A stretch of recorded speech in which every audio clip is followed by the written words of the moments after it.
Մեկ մարդիկ ֆինանսների մեջ են այդ ճահիճի մեջ նստում մնում են, չեն ուզում շարժվեն։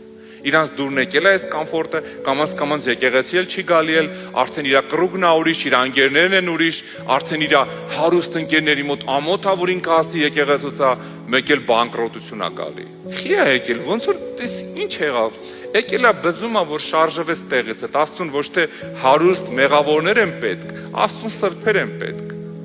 Հա? Մեկ Աստված մեզ այդ պղծության մեղքի քնից է արթնացնում, որ սրբության գնանք։ Այնքան մարդիկ, այն որ մի անգամ մեղք կանում, մտածում է դե նորմալ էր, բայց կամաց դառնում է իրան ջուր խմելու պես։ Նստել է մեջը մնացել է։ Մեկ էլ մի հատ խնդիր է գալի։ Էս խի եկավ, որ դուրս գաս այդ մեղքի ճայիճից, որովհետև Աստված ուզում է արթնանանք մենք մեղքի քնից, որովհետև սրբություն է ուզում մեզանից։ Դերեկ Պրինսը մի հատ լավ խոսք ունի, ասում է քրիստոնյաները ոչ միայն չեն գնում սրբության, այլ իրանց առաջ այդպիսի նպատակել չեն դրել։ Հասկանում եք? Տրագեդիան է սրվա։ Աստծո խոսքն ասում է ձգտեք սրբության, որովհետև առանց դրա ոչ մեկ Աստծուն չի տենա։ Հենց այնց չի ասում։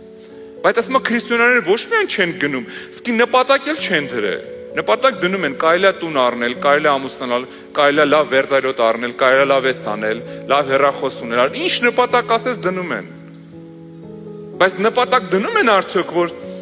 3-7 հատ մեղք էի գործում, այսօր 3 անեմ, վաղը 1 անեմ, մյուս օրը չանեմ։